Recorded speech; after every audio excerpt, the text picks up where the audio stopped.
for bringing my cat licensed ESA to a wedding last year. Getting cold shoulder now from some people. So last year I went to a wedding with my boyfriend and brought my emotional support animal approved by medical professionals with me because I can get very bad panic attacks at crowded events like weddings. I didn't know the bride or groom really well since they were my BF school friends, but he did ask beforehand on my behalf if I could bring my support animal and they said yes. Anyways, so my animal is just my cat of 8 years. She's a big Maine Coon and a real sweetie, so I had her in a leash for cats and a small soft crate. But since I started feeling off the minute we got there, she was out of her crate and in my lap the entire time. So the wedding goes fine except for 2 small instances.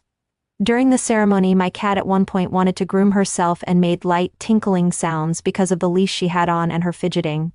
Some people looked in our direction in annoyance, but I quickly unzipped her so the noise would stop. Second, during the dinner and dancing, I had her on a leash, and at one point she disappeared beneath the table. When I finally checked on her, I realized she had scratched a little bit of the table legs and some of the overhanging cloth. I immediately told my BF, and we both made a mental note to tell the bridegroom afterwards and compensate them. Long story short, I didn't think much of it for a while until this year.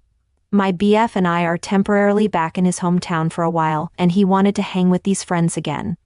All of them hemmed and hawed until they told him they didn't want to see me, also known as the crazy cat lady who brought an untrained cat to someone else's wedding. I found that so hurtful and untrue, but even more so because no one said anything to me after all this time.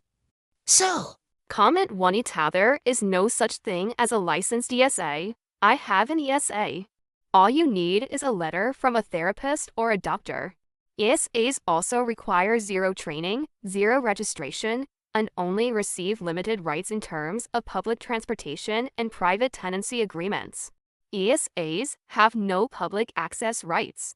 They are not service animals. Honestly, you are kind of an ass to being an untrained pet to someone's wedding. If being at a wedding is that stressful to you without your cat there, you really should have thought about not going. Also, you claim to need your cat there the entire time, but somehow lost track of it long enough for it to destroy a table. Usually those things are rented, and it's a ton of work for the host to deal with that kind of damage, even if you paid for it. Comment 2. YTA, an emotional support animal is not the same as a service animal. Your cat was not trained and created a disturbance during intimate moments in the wedding. I doubt a doctor approved your cat as an ESA as that is not their job.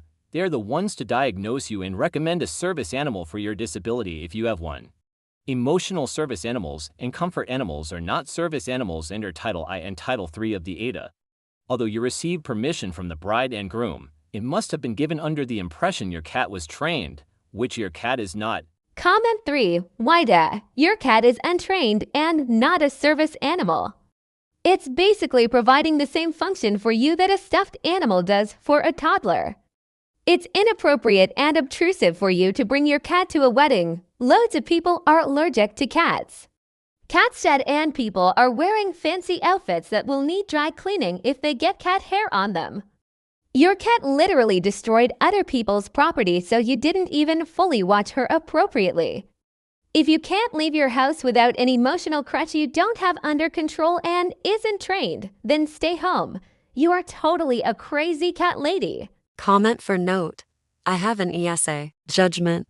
AITA. You brought an untrained animal, an animal that people are commonly allergic to the wedding of people you don't know very well, and it made enough noise during the ceremony to cause others to notice. Not only that, but you let it out of your sight long enough to allow it to cause damage. That is never acceptable. When I go anywhere with my ESA, I have hands and or eyes on it at all times. My emotional support needs should never come at the expense or inconvenience of others. And if you were feeling well enough during the reception to let the cat hang out under the table, Eddie should have been in the carrier. Like, what? TBH, if your anxiety is so severe that you can't attend a wedding without your cat, you either 1 shouldn't be going to weddings or 2 need to start being extremely clear with the bride and groom that you're bringing an untrained cat. Comment 5. AITA people who register their personal pets as emotional support animals ruin it for people who actually need a service animal for things like blindness, seizures, autism, etc. My stepdad registered his very poorly behaved dog as a support animal. They gave him a set on the basis that my stepdad is old. That's it. No training, no actual reason for needing a support animal. Now he brings that dog fucking everywhere and is a complete nuisance. I get that you have anxiety. I'm not trying to minimize that in any way, but there are better ways to handle it than to bring your untrained support cat with you to formal events. This is Petty Honest signing off for now. Meow. Thanks for watching.